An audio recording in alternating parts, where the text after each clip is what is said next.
Voilà. Mesdames et messieurs, bonjour. Bienvenue sur Actualité 26 TV. Place au Wapi, sur la Kanamaïka Kamatali politique. Il y a République démocratique du Congo. Comme vous le savez, Bande Konanga. Bon dimanche, Nabilo Nyosotou, Bao Boulanda Kabiso, Osutena Kabiso, Bozali de partout. Toye lisusu na journée ya lelo pour na kosola na matali politique ya mboka na biso parce que comme vous le savez moi ba actualité ezali moi ebele mais dimanche ya lelo vu que photo kende ba église photo partage tout linga ki to partager moi mokie otozali nango quelques minutes avant que to kende kosambela kolo nzambe moto asala mokeli na likolo pe na se aïe bala ko protéger les biso bande qu'on a biso au bazali na est de la République oyo bazali menacé par Paul Kagame na banyangala kata wana ya ba Ougandais oyo wapi le gouvernement congolais jusqu'à présent n'arrive pas à comprendre que l'Ouganda est aussi à la base de nyosoki oyo ko le kana République démocratique du Congo. Bande qu'on a partager cette émission parce que nous allons parler pendant quelques minutes seulement donc Zoatan et belé ma casté. Chose grave, bande konangai. Il y a une vidéo au début de l'émission. Bolandi yango très bien, j'espère bien. Comment est-ce que Wazalendo va rejoindre AFC ya Corneille Nanga? Ok? Ok. Un groupe de Wazalendo va rejoindre AFC. M23 RDF où ils allaient à Paul Kagame dirigé par Corneille Nanga. Très chers abonnés, on devait comprendre une chose. Dernièrement, dans la chaîne Nabiso, ceux qui ont landi, boluki, ba émission bien, bon, peut-être dans la bossani émission yango. Na bosani émission yango soit titre ekoki ko rappeler nga émission yango na ko sala bino ou soit na ko épingler yango na kati ya chaîne ou soit boluki yango bokomona na betaka c'était awa pona ko informer bino pona ko alerter bino population congolaise que non Kabila avait financé des faux Wazalendo baya autour ya population prendre des informations et puis ba fo Wazalendo wala tango ba kokota ka bitumba na ba FRDC baza ko bomisaka armée congolaise. Oui. Parce que le Wazalendo là, le faux Wazalendo, les traîtres Wazalendo là, bango opération na bango ezaki nini? Ba kei na ngambu ya FRDC excusez-moi, bazui ba information. Après avoir causé l'information, bah kopesa ka yango les M23 RDF, bah kopesa ka yango Kagame, bah kopesa ka yango Corneille Nanga. Parce que bango bazali lokola ba espion, baza ko rouler tout autour. Il y a armée congolaise, tout y a population pour prendre les informations données à Paul Kagame. C'est pour cela que vous remarquerez que non, bah stratégie est belée à FRDC. Ils allaient exposer. Ils allaient dévoiler. Pourquoi? Parce que il y a des gens au bazali tout autour de bango ba couper ça comme information et pas y a ba au M23 et pas y a ba Rwandais. Parce qu'on a minute il y a une vidéo qui est en train de circuler au ba M23 ba ko panza ba ko ça la propagande ba ko ça la publicité na yango en disant que non le Wazalendo va rejoindre AFC va rejoindre M23. Même Willy Ngoma a posté la vidéo en question pour dire que non te ba Wazalendo ba lembi na bango ko travailler na Tshisekedi ba comprendre que Tshisekedi azali moto ba ko travailler na été ba oye ko rejoindre na bango l'armée royaliste eux azali di AFC et M23. Mais mesdames et messieurs, bande kola biso bo kolanda biso bo la de partout na ba poto de place surtout. Ba Wazalendo obo ko mona kana vidéo wana. Ezali ba vrai Wazalendo te. Oui, ezali ba vrai Wazalendo te. vous allez comprendre même morphologie ya Wazalendo wana, ezali Wazalendo Congolais. Et puis je vais vous dire pourquoi. Ezali pe Wazalendo te oyo biso tolobaka Wazalendo ya Wazalendo. Non. Eza stratégie ya Rwandais basali pour manipuler la population congolaise. Ya koyebisa bango keno te Wazalendo balembi bino bakomi ko rejoindre biso. Non. C'est un groupe de Rwandais basali forme lokola Wazalendo. Et puis basali bango vidéo oh baye ko rejoindre les M23. Alors qu'en vrai dit ce sont de milices, de rebelles. M23 oh bazalaki na ngambu oh bazalaki déjà na ngambu ya Paul Kagame oh bakoza la déployer. Bolandaki vidéo lobby ndenge nini Rwandais bako kote la biso lisusu na est de la République. Donc Rwanda est en train de renforcer davantage le M23. Parce que bakota ki ana ndambu nde balati bateni lokola Wazalendo basali vidéo. À travers cette vidéo là, nde balobi que notre tête oza Wazalendo, mais tu veux qu'on rejoindre AFC, tu veux qu'on rejoindre M23. C'est faux.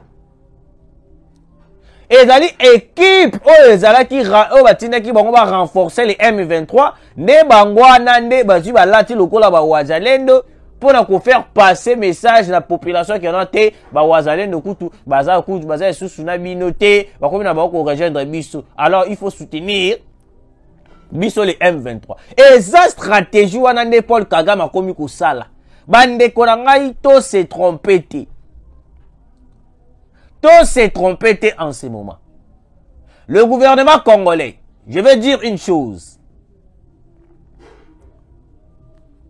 Les M23 en ce moment sont en train de se renforcer davantage. Alors, biso sikoyo, et l'autre côté, moi je pense que donc, il faut dans nous kata dans nous il y a conserver cesser les faits. Parce que depuis que tu conserver cesser les faits, toza ko arriver te ya koyeba na kobeta ta lisasi moko na ngambu ya bato wana ba ko bunisa biso. La population bakomi sikoyo koloba bakomi kokomelanga na lalite na butu ya lelo bandeko na nga na zi ba appel ya WhatsApp ba appel normal bandeko na biso baza na est bako benga mendeko la biso rabi mendenge nini tomoni zo Wazalendo bakomi ko trahir biso bakomi ko rejoindre lisusu Paul Kagame au monde que tu sais que dans ce moment il est exposé bo garder calme na bino bandeko nanga. Je vous confirme et puis je vous affirme que non ezali ba vrai Wazalendo te o bazali wana o ba rejoindre AFC M23. Ce sont des M23 bauti Rwanda bayaki ko renforcer les M23. Excusez-moi, je suis enrhumé. Dans la grippe makasi. Vu que tu dans la période de langa awa donc ba grippe eza ko sangana te ba poussière et tout. Eza ba Rwandais o bauti Rwanda. Badaki recruté par Paul Kagame, recruté par l'Ouganda. Bah yes, côté biso na Goma, alors que nous on est en train de regarder, d'observer le cesser les faits. Bah koti pense, kotan ba koti, misusu wana ba pesi bango stratégie de former un groupe comme des Wazalendo, et puis bah ça le droit ba yeko rejoindre M23. Et ça ba stratégie à Paul Kagame, les stratégies des Américains. Les Américains en ce moment, bah allez prêt de financer bah milliards de dollars. Milliards de dollars pour qu'il va faire tomber Goma, va faire tomber Tshisekedi. C'est pour cela beaucoup on a un groupe de Wazalendo va rejoindre les M23. C'est faux. Les traîtres dans Wazalendo qui se sont rendus aux terroristes M23 RDF, désolé population de Kirumba. Cher gouvernement congolais, voici les traîtres se trouvant dans l'axe Lubero. En ce moment à Kirumba, il y a des Wazalendo, il y a des traîtres Wazalendo, bazako circuler librement, bazako tambola librement, alors que biso awawa toza ko observer cesser les faits, toza ko observer ndenge nini donc ceux qui cesser les faits ici to koyeba na kobeta nguna o ezali Rwanda. Affrontement na biso na Rwanda il faut ezala kaka te na est. Parce que Rwanda a kolongwa pays na ye a kokotela biso a pour nous attaquer. Qu'est-ce qui nous manque aussi? Biso pe to former un groupe des espions, des infiltrés. Bah la kokota au sein de M23 prendre les informations et puis bah la biso. Tangu bango ba continuer la biso ba espion na bango, ba traître. Passant comme si ce sont des Wazalendo, ba koti ba zu ba information na biso après pas ba zu ba ki ba zongi o te to ko rejoindre la biso ni yo M23 AFC. Alors qu'en réalité bazala ki ba traître formé par Paul Kagame. Bazwaka ba cours ya espionnage. Comment espionner une armée? Bazwaka ba cours ya ndenge ko sakalate comment espionner l'armée congolaise, excusez-moi. Comment espionner armée nyonso tout ya monde. Ce qu'on ndenge bazwaki ba espion wana bazu ba espionner ba information nyonso tout ya armée na biso. Ba espionner makambo nyonso tout ekoleka na armée na biso après avoir ko espionner yango bazu ba sali nini. Tant que va espionner yango, bazu siko ba information na ba mimila yango M23. C'est maintenant le M23 nde siko ba kozwa en avance ba façon de faire ndenge nini siko tokoki ko beta siko la RDC. Éviter ya kopesa sa confiance na ba M23 dans sens que non toutes les informations ba ko publier ezali lokuta. Ba wazalendo wana ezali ba wazalendo te, ce sont des Rwandais masqués. Ba lati masque pour venir tromper la vigilance de la population. Venir tromper bande konabiso oh nyosu bazali la confiance à FRDC, bazali la confiance à Félix Antoine Tshisekedi. Parce que la minute on a ko ebisa bino bande konanga.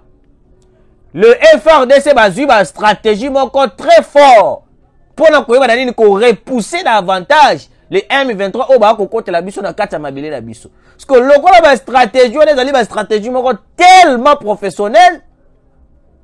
Mais stratégie moko ya makasi oh wapi ba russe, ba salelaka, ba chinois ba salelaka.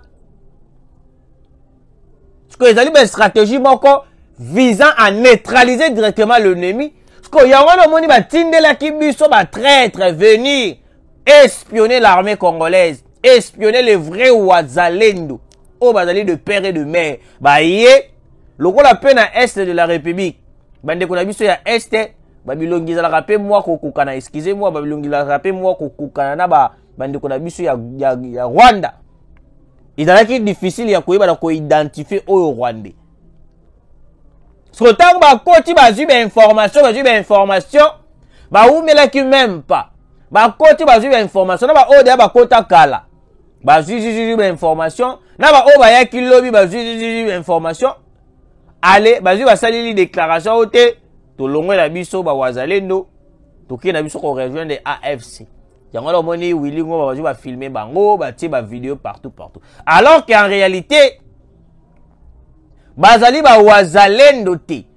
Bazalaki ba espion envoyé par Paul Kagame venir prendre les informations de l'armée congolaise et puis l'information ba vrai wazalendo ndenge ni ba ko préparer attaque na bango. Parce que tant ba zi ba information ba senti que non te ba information toujours to koki.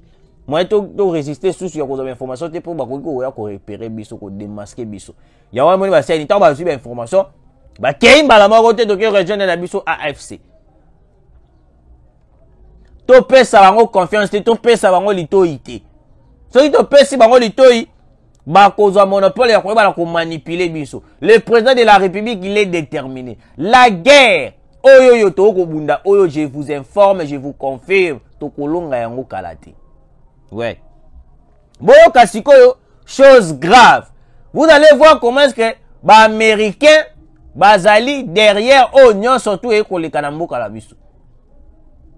Parce que les Américains, tant que les complices, ils ont des dollars. Parce que les États-Unis, ils ont des dollars.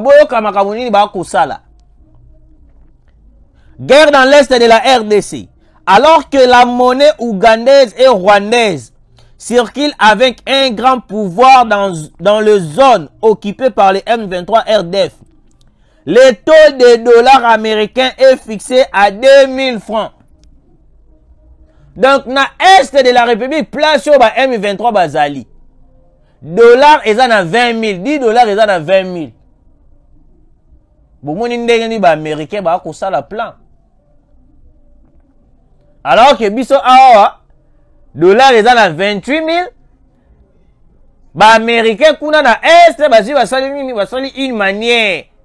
Première chose, monnaie ougandaise ils ont circulé na est. Dans minute peut-être le gouvernement congolais a boycotté nous surtout on a informé la monnaie ougandaise circule librement dans l'est de la République. C'est comme si déjà va balkaniser Goma. Alerte rouge, va balkaniser Goma pour rien, bande konangai. Ce qui gouvernement congolais a commis à Kara na nyos tout au Koloba, nous risquons de perdre Goma. Déjà, franc congolais kuna échange à Marati.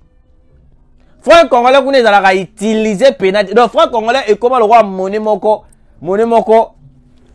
oh wapi baba non ko bien ngoni ba monnaie moko ba ndenge to lo ba langue morte ndenge franc congolais ekuba franc congolais comment mbongo moko ba utilisaka ngo pénal sous-souté. Donc dans minute on a est de la République la monnaie la plus utilisée est la monnaie ougandaise et puis la monnaie rwandaise. Parce que le taux de dollars qu'on a dans l'Est, ils ont à 2000 francs congolais. Alors que Awawa, dollars, ils ont à 28, dans 2800, place Moussou sous 2850, place Moussou sous 2900. Est-ce que le gouvernement congolais est conscient de ce qui se passe dans l'Est de la République? Alors que Bissoto a alerté, tout gouvernement congolais que non, dans l'Est de la République, bazo lukandenge tout ba balkanisé. Bazo lukandenge tout ba balkanisé. Mboka. Mais c'est comme si le gouvernement congolais n'arrive pas ya koyeba nini koyoke la biso bato oyo to ko pesa bango message. Pona bango oh nyas tout to koloba ils ont une importance te. Importance pour la banque des va continuer à soutenir Ouganda to renforcer le corps militaire na biso na Ouganda alors que l'Ouganda est en train de collaborer avec l'ennemi. En retour population na biso a souffrir. Monsieur le président de la République, j'espère que Hollanda a un message na biso, surtout. Et puis bato o bazali censé bazali pembe na yo. J'espère ba continue de la yo message o ba kokata mwa ndambu o. En ce moment na est de la République, place o ba M23 baza ko encercler baza ko kanga baza ko batela. Monnaie oh ils allaient utiliser la minute oh ils allaient monnaie ougandaise na monnaie rwandaise. Donc kuna ekomi nango loko la pays mususu soko kei okolia mbongo na biso mboko te okolia mbongo ya nini mbongo ya Uganda olie na mbongo ya nini mbongo ya Rwanda. Donc monnaie oh ekomi kuna monnaie ya bakomi kolia ekomi monnaie ya Rwanda. Je me demande, est-ce que le gouvernement congolais a conscient na makambo eko le kakuna? Je ne sais pas. Mais je sais que non, le gouvernement a mieux informé que Batunyo surtout au Bazali na Mboka. Donc le gouvernement a peut-être au courant na eko le kana na est de la République, mais il y a mabe ezali que gouvernement congolais na biso akobeta kara na nyonso to ekoleka na est. Nyonso to ekoleka na est gouvernement congolais la biso abeta kara.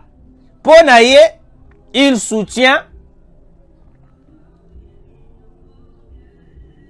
le Ouganda akoboya koyoka to ko comprendre ndenge to ko dénoncer complicité ya Ouganda makati na makambo etali guerre ya est de la République. Je vais continuer la lecture.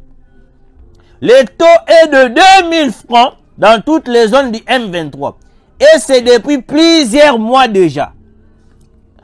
Quand nous sortons de ces zones, nous attendons le taux de 2900, 2850 et 2800 francs. Le dollar américain du côté gouvernement congolais. Nous avons comme l'impression que nous vivons dans deux pays différents. Il ne reste plus qu'à changer les drapeaux et exiger le visa aux gens qui viennent en dehors de ces zones, a confié Kaguru Eric, un habitant de Kitagoma, dans le territoire de Rutshuru. Dans son adresse devant une presse tirée sur les taxes, sur l'État en date du 18 novembre dans la cité frontalière de Bunagana, Bertrand Bisimwa, président du M23, avait affirmé: nous avons tout fait pour trouver la solution à ces problèmes en RDC. Nous allons créer des conditions favorables et nous allons ramener tous les réfugiés congolais ici. Nous allons nous mettre ensemble pour faire la lutte commune. Bande Konabiso Obokolanda, Actualité 26 TV. En ce moment, Bertrand Bisimwa vient de confirmer makambo ebele na oyo na uti kotanga. Et puis habitant moko oyo azali kuna na Rutshuru alobi keno, c'est comme si bako vivre dans deux pays différents. Alerte biso to ko bete la gouvernement congolais. Goma est en train d'être balkanisé petit à petit. Franc congolais ezolia makalisusu penate. Franc congolais comme mbongo moko rare. La monnaie utilisée na Rutshuru, Bunagana, ezali nini? Monnaie ougandaise. Franc ougandaise na franc rwandaise. Et puis dollar, kuna na ba parti wana occupé par les M23, ezali na 2000 francs. Et puis Bertrand Bisimwa vient de dire que non, na minute oyo, baza ko bunda elongo, pour que makambo kende très bien bazo ba réfugié nyansu baya kovana na Bunagana. Est-ce que vous êtes conscient que non Bunagana est en train de partir? Dernièrement, affrontement bandaki tout près de Bunagana, toebité. Monsieur le président de la République, Bunagana est en train de partir entre le main des infiltrés, entre le main de Paul Kagame. Goma sera balkanisé si nous restons les bras croisés en train de regarder le cessez-le-feu. Alors que monnaie utilisée à l'est, c'est la monnaie moko, il y a des étrangers. Est-ce que, et comme des pays déjà, bon informer Bisso, peut-être nous ne sommes pas au courant. Bon informer Bisso, peut-être, toza la Bisso sous au courant, tel que Goma déjà et Kenda déjà. Parce que boyoki habitant on est à lobby que non, et là, que tikali kaka, ils ont que non, bah comment qu'on exiger bah tout bah visa. Et puis bah il y a un drapeau. Parce que la minute où on a lit nous risquons de voir bah tu bâtir drapeau à Goma, République de Goma. J'alerte le gouvernement congolais. Goma na minute oyoyo, les M23 bah comme ça là toute possibilité, tout est possible. Oh non c'est la capacité na bango, na possibilité na bango pour que non bah bananini comme ça Goma wana ya bango. Parce que Rutshuru na minute oyo na Rutshuru baliaka franc congolais sous te. Okoki ko changer na dollar. Na to ya 20 000 francs. Parce que po o lia yango olia franc congolais yango okolia yango pina te parce que monnaie o ekoti kuna makasi ezali monnaie ougandaise na monnaie rwandaise. Mais pourquoi le gouvernement n'arrive pas ya kosala biso confiance na dénonciation to kosala contre Ouganda? Si réellement l'Ouganda est innocent na makambo o biso to kolobaka chaque jour, pourquoi sa monnaie se trouve à Rutshuru? Pourquoi sa monnaie nationale se trouve à Rutshuru? Je me demande, je me pose plusieurs questions. Patrick Moyaya, Vanda Wanananu. Vanda Wanananu yoka biso nanu. Pourquoi tant que vous avez Ouganda pour soutenir les M23? Parce que pour nani monnaie ougandaise et qu'on se retrouve sur Koyo, na Rutshuru. Ou soit, il y a une complicité, ou soit, bozo boya pena ya kuboya na ndenge ya solo. Parce que jusque là, on n'arrive pas à comprendre. Toko dénoncer Air sur Ouganda. Toko dénoncer Ouganda. Toko dénoncer Ouganda. La population a commis comme on a mis nos complices avec l'ennemi, je vous dis. La population a commis comme on a mis nos complices avec l'agresseur.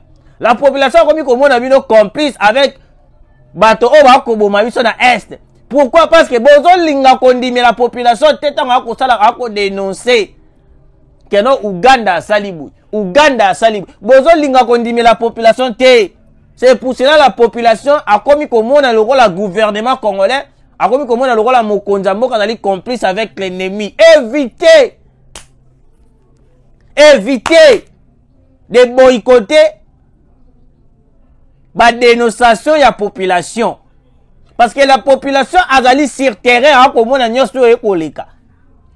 Na minute o muto to ko ndimila makase zali population parce que bino gouvernement peut-être ba information et aux ala moins raté.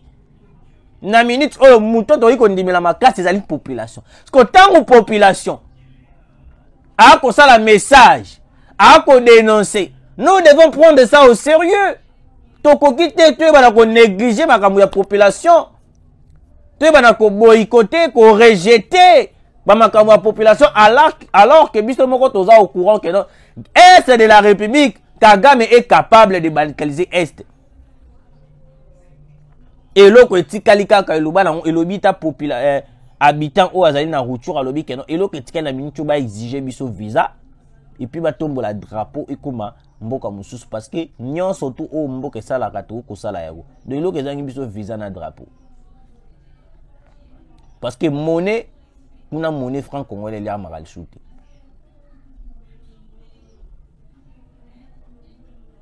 Bande konanga bino bokolanda biso. Est-ce que le gouvernement congolais est conscient na makambo ekoleka na Est? Ce qui a d'aller conscienté, botine de la gouvernement congolais ba message au que non, na Est de la République na Rutshuru. Le Rwanda azawana pour na kuiba na ku balkaniser Est. Ce qui toza ko observer ba cesser les faits oyo ba pesi biso. Nde yango to ko se retrouver le rôle la bato moko. Toza le roi ba inconscient, je me demande. Pourquoi? Parce que Est na minute oyo ils ont kendé, Est de la République, ils ont kendé entre les mains des étrangers. Déjà, d'un côté, il y a monnaie déjà échangée. Dans etikali bata ba visa, bata ambassade, bata président kuna. Est est en train de partir. Mokonza Mboka. Na bandeli yango lisusu. La population a commis comme on a eu complice avec l'ennemi. Pour nini? Parce que beaucoup commis ko défendre même l'intérêt à Ouganda. Alors que, na minute, on a tout ni question et pas à Patrick Mouyaya. Est-ce que Patrick Mouyaya peut nous répondre? Le Kola Bolobi que non, Ouganda pour soutenir M23T. Est-ce que Okoki peut répondre, Bisso? Pourquoi alors la monnaie ougandaise est allée utiliser dans l'Est de la République? Si réellement, l'Ouganda ne soutient pas les M23. Alors pourquoi la monnaie ougandaise est en train de se retrouver dans Rutshuru ou wapi et comme le rôle la monnaie nationale kuna to éviter Bunagana et comment déjà il y a Ouganda Si c'est le cas, boye biso vérité to tika kolobela yango. Ole to bimisaka ba soyi na biso makasi boye munoko ekauki na meli pe jite, na meli pe maite. Naza pe mso omona pe boye mutuka na kotambola ngo peza malunga te. Na kovanda pe place moko me malunga te. Ni climatiseur, ni TV ya malunga ya makasi. TV à 42 pouces, 43 pouces. Mais bino banda kuna bino ba TV à mineme ya ba 72 pouces, suke ba 62 pouces. Dites-nous la vérité. Bunagana et comment déjà annexé na Uganda to nanouté. Ce qui nanouté. Pourquoi ne pas lancer l'opération de récupérer Bunagana? Parce que na minute oyo la monnaie utilisée na Bunagana na Rutshuru, monnaie fréquente, la plus utilisée est la monnaie ougandaise, la monnaie rwandaise. Merci de nous avoir suivis. Et bon dimanche. À vous, au Boulanda Kabiso. Merci. Nabino, vous continuez à être fidèle, vous partagez, vous likez, vous la biso, vraiment bien. Merci.